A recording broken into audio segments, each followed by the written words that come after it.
¿Cuál es la traición más grande que puede vivir una mujer? Pensé que lo sabía, hasta que vi a mi madre caminar hacia el altar donde debería estar esperándome mi futuro marido, no para bendecir mi matrimonio, sino para robárselo para ella misma.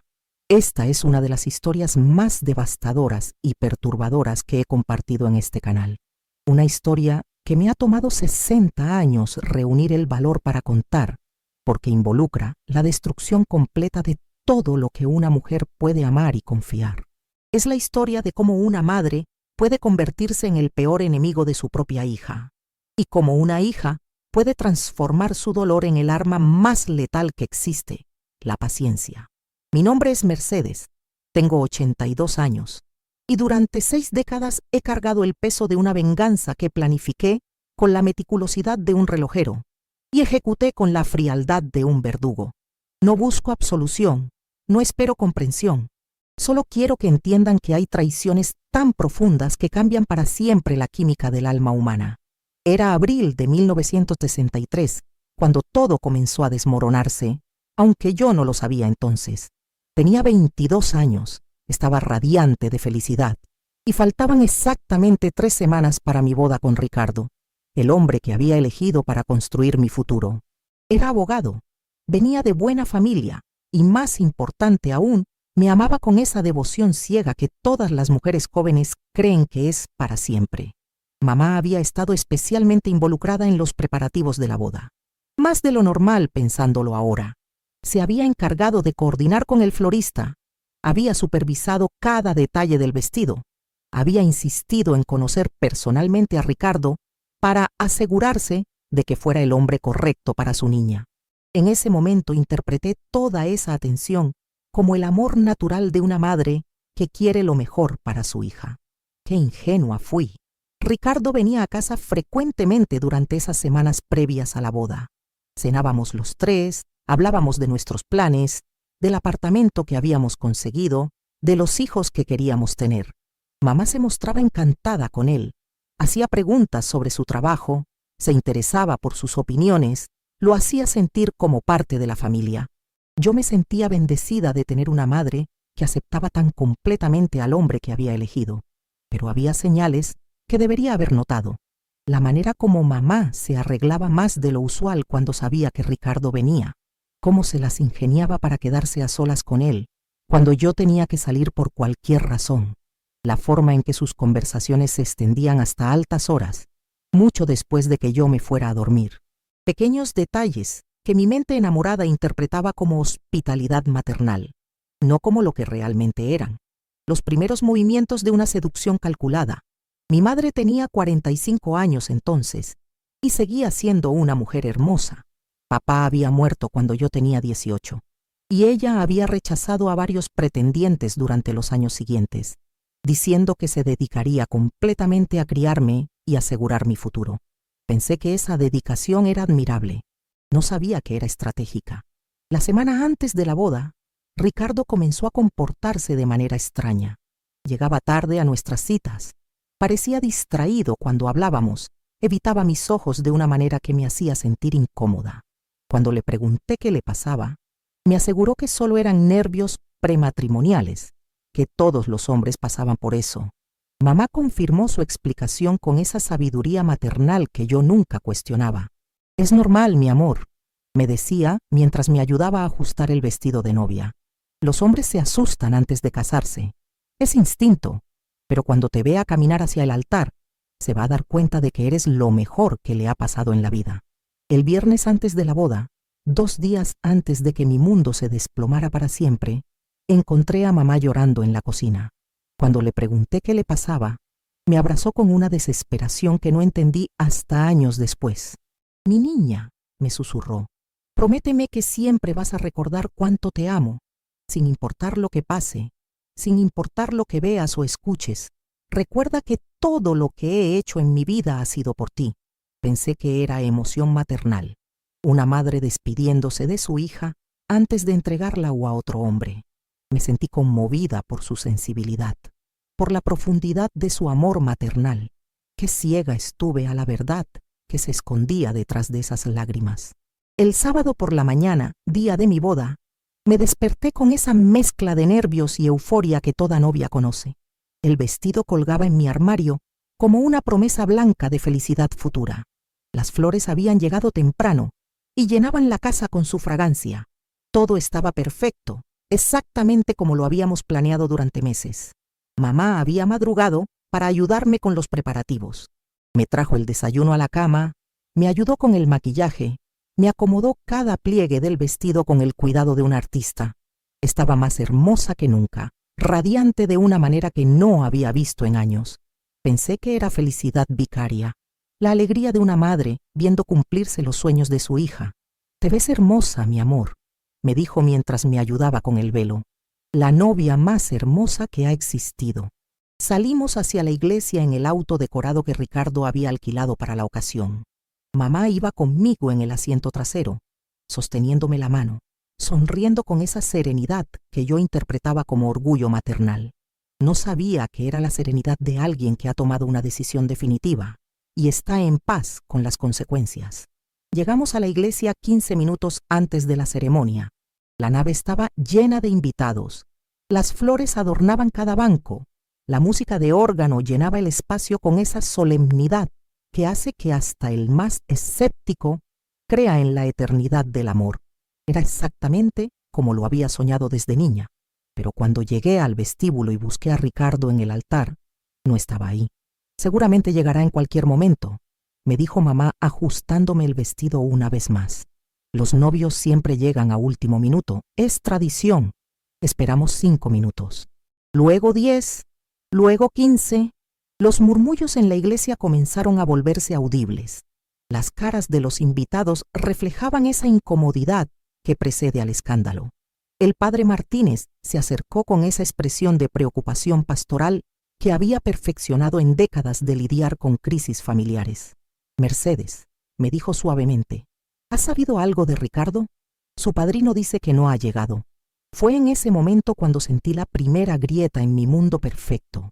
Una fisura pequeña pero definitiva, como cuando se agrieta el hielo bajo tus pies y sabes que todo el lago va a hundirse contigo encima. Mamá se ofreció a llamar a la casa de Ricardo. Salió del vestíbulo con esa eficiencia maternal que siempre desplegaba en momentos de crisis. La vi marcar el número desde el teléfono de la sacristía, hablar brevemente con alguien, colgar con una expresión que no supe interpretar. «No está en su casa», anunció cuando regresó. «Su hermana dice que salió temprano esta mañana y no ha vuelto». Media hora después de la hora programada para la ceremonia, tuvimos que enfrentar la realidad. Ricardo no iba a llegar. Mi novio, el hombre que 3 semanas antes me había jurado amor eterno, me había abandonado en el altar sin explicación, sin disculpa, sin siquiera la cortesía de una llamada telefónica. Los invitados comenzaron a irse en pequeños grupos, con esas expresiones de compasión incómoda que la gente reserva para las tragedias públicas que no saben cómo manejar. Algunos se acercaron a darme condolencias como si alguien hubiera muerto, y en cierto sentido, alguien había muerto. La mujer ingenua que había creído que el amor era suficiente para garantizar la lealtad. Mamá me llevó a casa en silencio. No trató de consolarme con palabras vacías o explicaciones optimistas. Simplemente me sostuvo mientras yo lloraba el vestido que nunca cumpliría su propósito, el futuro que se había evaporado en una mañana, la humillación de ser abandonada delante de 100 personas que habían venido a celebrar mi felicidad. Esa noche, mientras yo permanecía en mi cuarto sumida en una devastación que creía que era lo peor que podía pasarme, mamá se quedó en la sala, supuestamente esperando que Ricardo llamara para dar alguna explicación. Yo podía escuchar sus pasos inquietos, el sonido ocasional del teléfono, conversaciones susurradas que no lograba distinguir desde mi habitación. No sabía que estaba coordinando los detalles finales de su propia huida. Al día siguiente, domingo, me desperté con esa esperanza desesperada que sienten los corazones rotos. Tal vez todo había sido un malentendido terrible. Tal vez Ricardo aparecería con una explicación lógica. Tal vez todavía podríamos rescatar algo de nuestros planes destruidos. Bajé a la cocina buscando a mamá, necesitando su consuelo, su sabiduría, su abrazo que siempre había sido mi refugio en momentos difíciles. pero la cocina estaba vacía.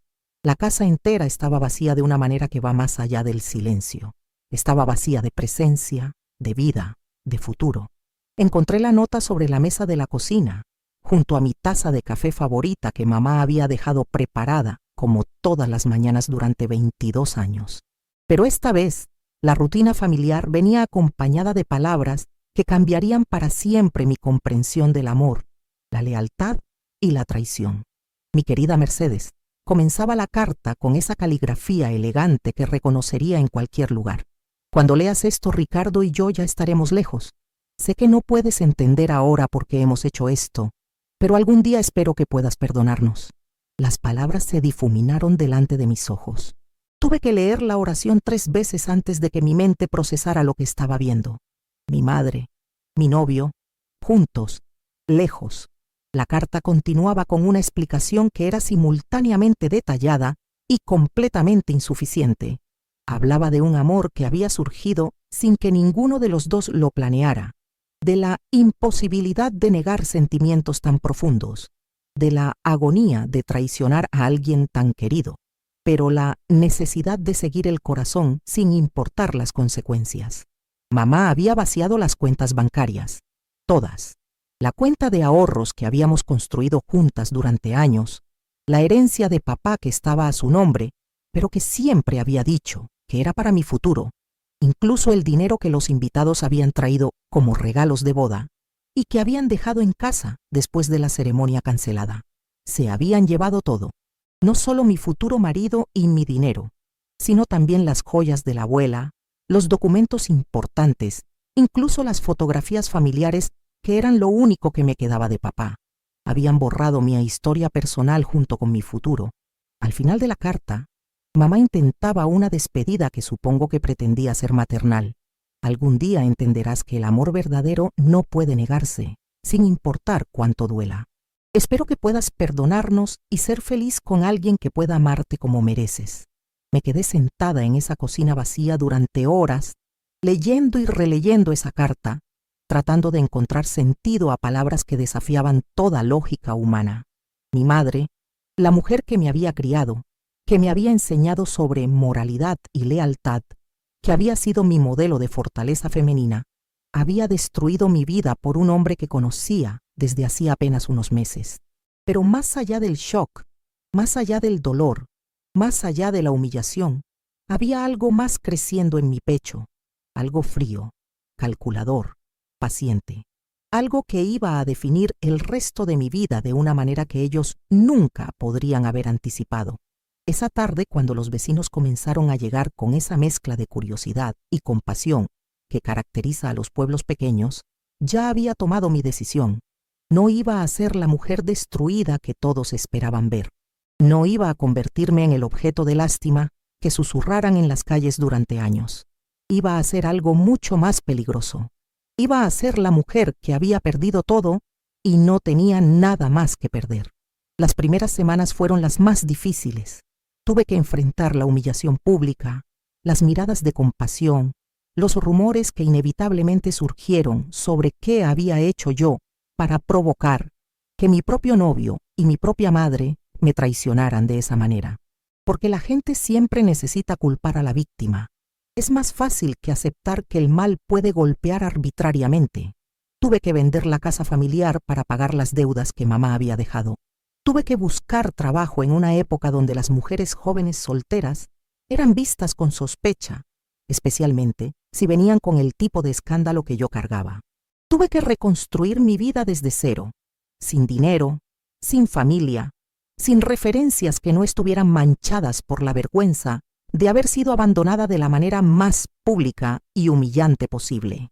Pero durante todo ese proceso de supervivencia diaria, había una parte de mi mente que trabajaba en algo completamente diferente. Una parte que investigaba, que planificaba, que tejía lentamente una red que un día iba a atrapar a los dos responsables de mi destrucción.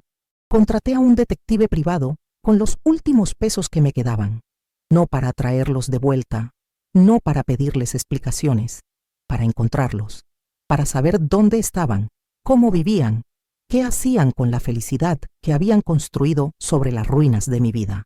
Durante los siguientes 2 años, recibí reportes regulares. Estaban en Buenos Aires, viviendo bajo nombres falsos que habían conseguido con documentos que mamá había falsificado, usando contactos de su época trabajando en el registro civil. Ricardo había abierto un pequeño despacho de abogados. Mamá trabajaba como secretaria en una empresa de importaciones. Vivían en un apartamento modesto pero cómodo. Se habían casado civilmente 6 meses después de su huida. Aparentaban ser una pareja normal que había encontrado el amor en la madurez.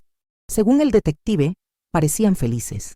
Esa información me quemaba como ácido cada vez que la leía, pero también alimentaba algo más importante, mi determinación. Pasé esos 2 años no solo sobreviviendo, sino preparándome. Aprendí contabilidad por las noches, me volví experta en leyes comerciales, desarrollé contactos en áreas que sabía que iba a necesitar. Pero más importante aún, desarrollé paciencia. La paciencia es el arma más subestimada del mundo, especialmente cuando está alimentada por una injusticia tan profunda que se convierte en una fuerza de la naturaleza. En 1965, 2 años después de mi boda arruinada, me mudé a Buenos Aires. No fui a buscarlos inmediatamente. Eso habría sido emocional, impulsivo, amateur. En lugar de eso, establecí mi vida en la ciudad.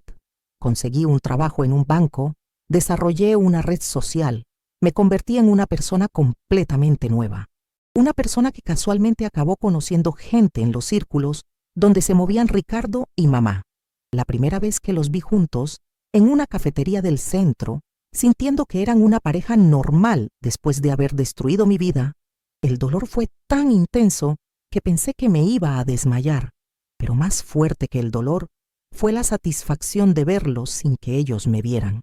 Era la primera vez en 2 años que tenía algo que ellos no sabían que tenía, información sobre sus vidas que ellos creían privadas. Durante los siguientes 6 meses, los estudié como un biólogo estudia especímenes, sus rutinas, sus amigos, sus debilidades, sus miedos. Descubrí que Ricardo tenía problemas con la bebida que había empeorado desde nuestra separación, que mamá sufría de insomnio y dependía cada vez más de pastillas para dormir, que su matrimonio, que desde afuera parecía sólido, estaba lleno de peleas silenciosas y resentimientos que crecían como tumores, porque resulta que construir una relación sobre la traición a una tercera persona crea fisuras fundamentales que nunca sanan completamente. Ellos habían empezado su vida juntos siendo mentirosos y ladrones, y esas características no desaparecen mágicamente cuando encuentras al amor de tu vida. En marzo de 1966, casi 3 años después de mi boda fallida, puse en marcha la primera fase de mi plan. Ricardo acababa de perder un caso importante debido a su problema con el alcohol. Su reputación profesional estaba tambaleándose y necesitaba desesperadamente nuevos clientes. Fue en ese momento que casualmente me enteré de que necesitaba asesoría legal para una herencia complicada que había recibido de una tía lejana. Me presenté en su oficina con una identidad cuidadosamente construida. María Elena Vázquez, viuda sin hijos, con una herencia sustancial pero complicada que requería la experiencia de un abogado especializado en casos internacionales. Mi aspecto había cambiado completamente. Cabello teñido, lentes, una manera de vestir más sofisticada, incluso un ligero acento argentino que había perfeccionado durante meses de práctica. Ricardo no me reconoció. ¿Por qué habría de hacerlo? Yo era parte de un pasado que había sepultado, una vida que había abandonado por completo. La mujer que había sido Mercedes ya no existía para él. Había sido reemplazada por la conveniencia de olvidar que alguna vez había destruido a alguien para obtener lo que quería. Durante las siguientes semanas, me convertí en su cliente favorita. Una viuda rica que pagaba puntualmente, que tenía casos complejos e interesantes, que lo trataba con el respeto profesional que había estado perdiendo en otros trabajos debido a su deterioro personal. Le devolví la confianza en sí mismo, pero de una manera que lo hizo dependiente de mi aprobación. Mientras tanto, a través de una serie de coincidencias cuidadosamente orquestadas, también me las arreglé para conocer a mamá en su trabajo. Para ella, yo era Elena Martínez, una empresaria exitosa que necesitaba servicios de importación para mi supuesto negocio de artesanías europeas. Como con Ricardo, mi transformación física era tan completa que no había posibilidad de reconocimiento. Mamá se convirtió en mi contacto principal en la empresa y gradualmente desarrollamos lo que ella percibía como una amistad genuina. Yo era la mujer exitosa y sofisticada que ella siempre había soñado ser, y su admiración por mi supuesto éxito la hacía buscar mi compañía y mi consejo en asuntos tanto profesionales como personales. Fue durante esas conversaciones aparentemente casuales que comencé a sembrar las primeras semillas de discordia en su matrimonio con Ricardo. Les voy a pedir que me ayuden a compartir esta historia, porque lo que viene a continuación es algo que necesita ser escuchado por cada mujer que ha sido traicionada y cree que no tiene poder para responder. Si sienten que esta historia les está llegando al corazón, por favor denle me gusta a este video apretando el botón de la manita hacia arriba que está aquí abajo.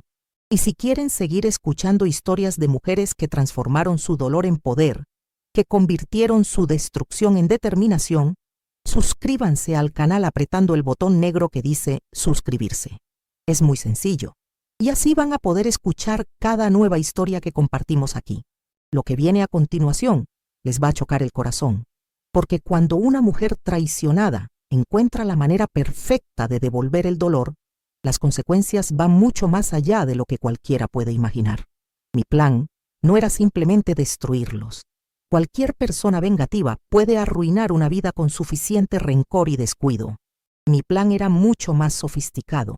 Iba a hacer que se destruyeran a sí mismos, usando contra ellos las mismas debilidades de carácter que habían usado para traicionarme. Como María Elena Vázquez, comencé a contarle a Ricardo historias sobre mi difunto esposo, un hombre que según mi relato había sido infiel y manipulador. Historias que casualmente reflejaban comportamientos que yo sabía que él había mostrado conmigo, pero que presentaba como si fueran características universales de los hombres que no podían ser fieles. Todos los hombres son iguales, le decía con esa tristeza estudiada de viuda traicionada. Al principio parecen diferentes, pero al final siempre buscan algo nuevo, algo más joven, algo que los haga sentir poderosos otra vez. Ricardo escuchaba estas historias con esa incomodidad que siente la gente cuando le muestran un espejo demasiado honesto, pero también con esa fascinación morbosa que tienen los culpables cuando alguien más articula sus propios crímenes sin saber que los está acusando directamente. Mientras tanto, como Elena Martínez, desarrollaba una amistad cada vez más íntima con mamá. La llevaba a almorzar a restaurantes caros, la invitaba a eventos sociales donde se codeaba con gente que jamás habría conocido de otra manera. Le compraba regalos que Ricardo nunca podría costear con su salario de abogado en declive. «Tienes tanto potencial, querida», le decía mientras admirábamos juntas alguna joya cara en una vitrina. «Una mujer como tú debería tener todo lo que quiere en la vida. Es una lástima cuando nos conformamos con menos de lo que merecemos». Ambos comenzaron a cambiar de maneras que ellos no podían percibir, pero que yo orquestaba cuidadosamente. Ricardo se volvió más paranoico sobre la fidelidad, más celoso, más controlador. Mamá se volvió más ambiciosa, más insatisfecha con su vida modesta, más resentida por las limitaciones que le imponía estar casada con un hombre que no podía darle la vida lujosa que ahora sabía que existía. Después de 6 meses de esta manipulación psicológica sutil, ambos estaban exactamente donde yo necesitaba que estuvieran, desconfiando el uno del otro, insatisfechos con su vida juntos, vulnerables a tentaciones que normalmente habrían resistido. Fue entonces cuando introduje el tercer elemento de mi plan, Carlos Mendoza. Carlos era un actor desempleado que había contratado a través de contactos en el ambiente teatral de Buenos Aires. Era apuesto, encantador y, lo más importante, completamente desconocido por Ricardo y mamá. Su trabajo era simple pero crucial: seducir a mamá haciéndole creer que era un empresario exitoso interesado en una relación seria con una mujer madura y sofisticada. Lo presenté en una cena que organicé especialmente para la ocasión, donde mamá era la única invitada que no sabía que todo estaba actuado. Carlos interpretó su papel a la perfección. el hombre distinguido que había perdido a su esposa en un accidente, que había construido un imperio empresarial, pero se sentía solo, que estaba buscando una mujer con experiencia de vida que pudiera ser su compañera tanto emocional como intelectual. Mamá cayó en la trampa con una facilidad que habría sido cómica si no hubiera sido tan patética. Después de años de sentirse infrautilizada en su matrimonio con Ricardo, la atención de un hombre que parecía valorar su inteligencia y su experiencia la hizo florecer de maneras que no había mostrado en años. Durante las siguientes semanas, mientras Carlos cortejaba a mamá con la precisión de un relojero, yo trabajaba el otro lado de la ecuación con Ricardo. Le hablaba de las señales que había notado en las mujeres infieles durante mi supuesto matrimonio, señales que casualmente coincidían exactamente con los cambios de comportamiento que mamá estaba mostrando en casa. Mi esposo nunca sospechó nada. Le decía con esa voz de quien ha vivido una tragedia y quiere evitar que otros pasen por lo mismo. Los hombres son tan confiados cuando se trata de sus propias esposas. Nunca creen que les puede pasar a ellos.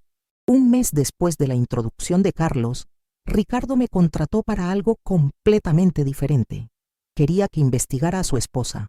Sospechaba que tenía una aventura, pero necesitaba pruebas antes de confrontarla. La ironía era tan perfecta que casi me hace reír en su cara. El hombre que había destruido mi matrimonio ahora me pagaba para destruir el suyo propio, sin saber que la mujer que estaba contratando para arruinar su vida era la misma cuya vida él había arruinado años antes. Le proporcioné todas las pruebas que necesitaba. Fotografías de mamá con Carlos en restaurantes románticos, copias de cartas de amor que Carlos había escrito siguiendo mis instrucciones específicas, incluso grabaciones de conversaciones telefónicas donde mamá hablaba de su insatisfacción matrimonial y su sueño de comenzar una nueva vida con alguien que realmente la valorara. Cuando Ricardo vio esa evidencia, su mundo se desplomó exactamente de la misma manera que se había desplomado el mío 3 años antes. La diferencia era que él tenía a alguien en quien culpar, a quien podía castigar directamente, mientras que yo había tenido que cargar sola con la humillación y la pérdida. La confrontación entre Ricardo y mamá fue épica en su destrucción mutua. Él la acusó de ser una adúltera sin moral que había arruinado 2 matrimonios por su incapacidad de ser fiel. Ella lo acusó de ser un alcohólico fracasado que la había condenado a una vida de mediocridad después de haber destruido su relación con su propia hija. Por primera vez en 3 años, dijeron la verdad el uno al otro sobre lo que realmente pensaban de su relación. Y la verdad, cuando finalmente sale a la luz después de años de mentiras, es devastadora. Ricardo se mudó a un hotel esa misma noche. Mamá, convencida de que Carlos era su salvación, le propuso que huyeran juntos exactamente como había huido con Ricardo años antes. Pero Carlos, siguiendo mis instrucciones, le dijo que necesitaba pensarlo, que una decisión tan importante requería tiempo y planificación. Durante la semana siguiente, mientras ellos procesaban la explosión de su matrimonio, yo revelé mi identidad a ambos. A Ricardo lo llamé a su hotel la noche del viernes. «Ricardo», le dije cuando contestó el teléfono, «habla Mercedes. Creo que tenemos mucho de qué hablar». El silencio del otro lado de la línea duró tanto que pensé que había colgado. Cuando finalmente habló, su voz era apenas un susurro. «Mercedes, ¿cómo te encontré? ¿Cómo sabía sobre tu matrimonio? ¿Cómo orquesté todo esto?»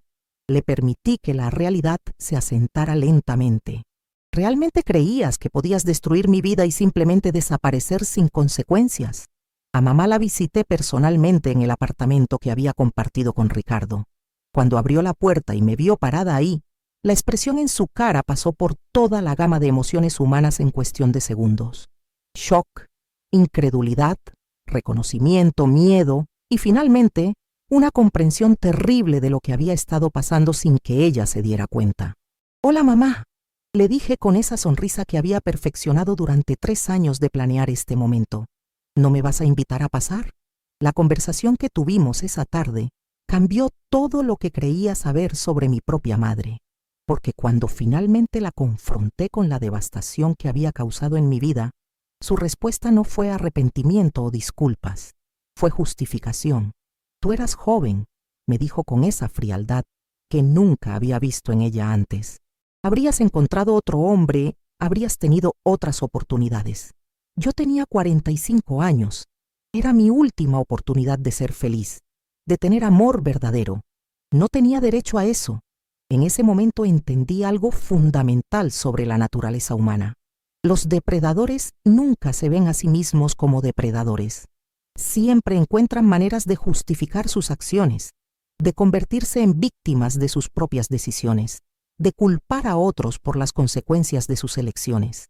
Mamá no se había llevado mi novio porque fuera malvada.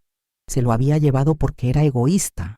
Y el egoísmo disfrazado de amor romántico es una de las fuerzas más destructivas del universo. Le expliqué exactamente lo que había hecho durante los últimos meses, cómo había manipulado su matrimonio hasta destruirlo, cómo había usado sus propias debilidades contra ella, cómo Carlos era un actor pagado que nunca había tenido la menor intención de llevársela a ningún lado. ¿Por qué?, me preguntó. Y por primera vez en esa conversación vi algo parecido al arrepentimiento en sus ojos. Porque necesitabas entender lo que se siente, le respondí. Necesitabas saber qué se siente cuando alguien que amas te traiciona de la manera más íntima posible. Necesitabas experimentar la humillación de ser abandonada por alguien en quien habías puesto toda tu fe. Pero la revelación más devastadora vino cuando le dije que su sufrimiento apenas estaba comenzando. Durante los meses en que había estado planeando la destrucción de su matrimonio, también había estado documentando meticulosamente todos los crímenes que habían cometido cuando huyeron juntos. El robo de mi herencia, el uso de documentos falsificados, la bigamia, el fraude financiero. Tenía evidencia de todo, evidencia que había estado preparando para entregarle a las autoridades en el momento exacto en que fuera más devastadora. El lunes por la mañana, le dije mientras me preparaba para irme: van a arrestar a Ricardo por fraude y robo. Para el martes van a venir por ti. Van a pasar los próximos 5 años en prisión, separados, pagando por lo que me hicieron no solo a mí, sino a todas las instituciones que traicionaron para estar juntos. La miré una última vez. Esta mujer que me había dado la vida y luego la había destruido con sus propias manos. Y cuando salgan de prisión, van a descubrir que no les queda nada. Ningún dinero, ninguna propiedad, ninguna reputación. Van a tener que empezar desde cero, como tuve que hacer yo. Salí de ese apartamento sintiendo algo que no había sentido en 3 años. Paz, no la paz del perdón o la reconciliación, sino la paz de la justicia cumplida, de una cuenta finalmente saldada. Ricardo y mamá fueron arrestados exactamente como había predicho. El proceso legal duró 8 meses, durante los cuales toda la historia salió a la luz pública. Los periódicos cubrieron el caso como un escándalo fascinante. La madre, que traicionó a su hija, el novio que abandonó a su prometida en el altar, la hija, que planificó durante años la venganza más elaborada que los tribunales habían visto. Durante el juicio, ambos intentaron justificar sus acciones hablando del amor verdadero que habían encontrado el uno en el otro. Pero cuando el fiscal presentó la evidencia de toda la destrucción que habían causado en mi vida, cuando mostró las fotografías de mi boda cancelada, las facturas médicas por la depresión que había sufrido, los reportes de los trabajos que había perdido debido al escándalo, su romance se reveló por lo que realmente era: egoísmo puro disfrazado de pasión. Fueron sentenciados a 5 años de prisión cada uno. 5 años que pasaron en cárceles diferentes, sin comunicación entre ellos, viendo cómo el gran amor que había justificado toda su traición se desvanecía bajo la presión de la realidad. Yo asistía cada día del juicio, no por sadismo, sino porque necesitaba ver cómo la justicia funcionaba cuando alguien se tomaba el tiempo de construir un caso sólido en lugar de simplemente lamentarse por haber sido víctima. Cuando salieron de prisión, encontraron exactamente lo que les había prometido: nada. Durante los años de su encarcelamiento, yo había usado mis contactos legales para asegurarme de que perdieran todo lo que habían construido con el dinero que me habían robado. Sus propiedades fueron embargadas, sus cuentas bancarias confiscadas, sus reputaciones destruidas de manera tan completa que no podían conseguir trabajo ni siquiera en los empleos más básicos. Ricardo murió de cirrosis 2 años después de salir de prisión.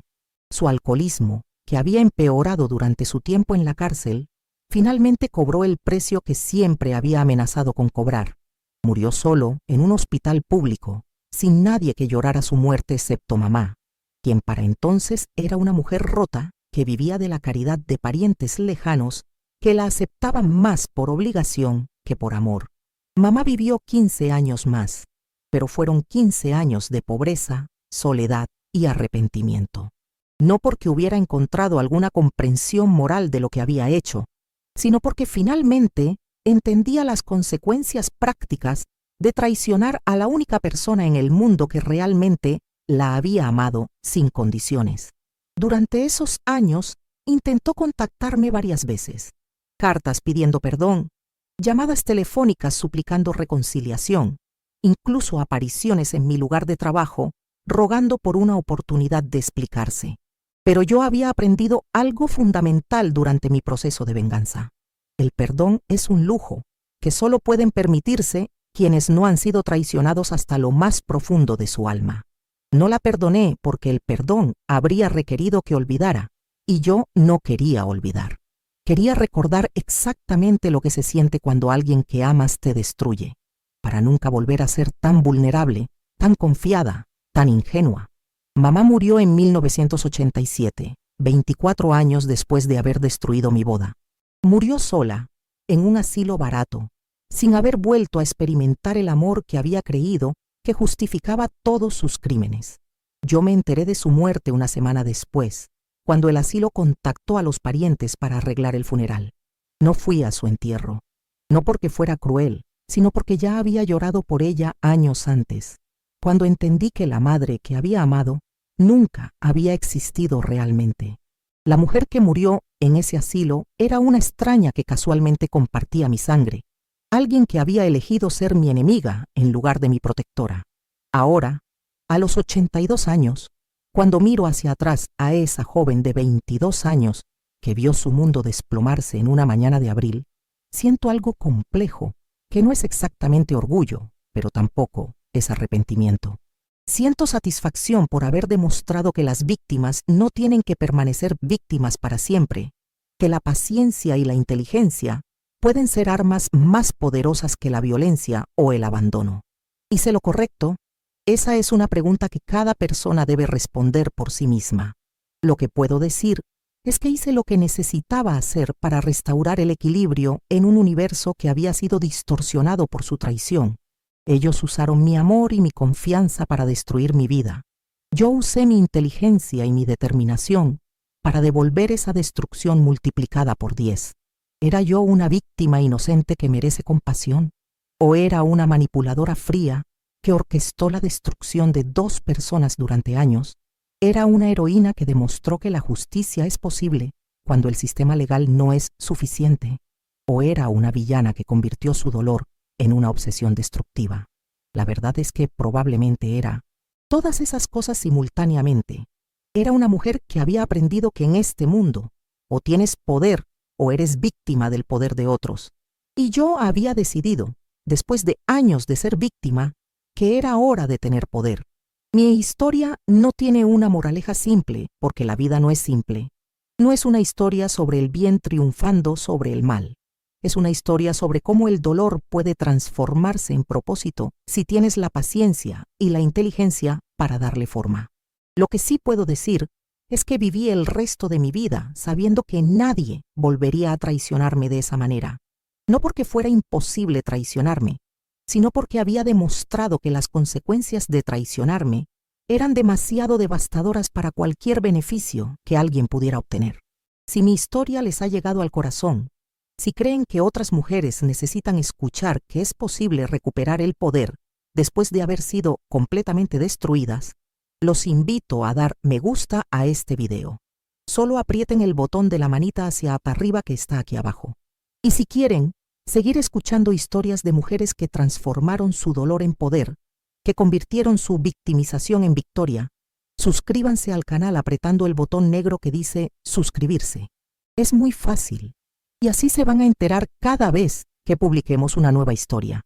Quiero que sepan que en los comentarios pueden contarme si han vivido traiciones similares, si han sentido esa rabia que parece imposible de procesar, si han necesitado encontrar maneras de recuperar su dignidad después de haber sido humilladas por personas que se suponía que las amaran. Todos tenemos historias de traición, pero no todos tenemos el valor de transformar esa traición en triunfo. Mi historia es prueba de que es posible, aunque el precio sea alto y el camino sea largo. Nos vemos mañana con una nueva historia que los va a dejar sin aliento. Hasta entonces, recuerden, el poder no se da, se toma. Y cuando alguien trata de quitárselo, ustedes tienen derecho a tomárselo de vuelta, sin importar cuánto tiempo o esfuerzo requiera.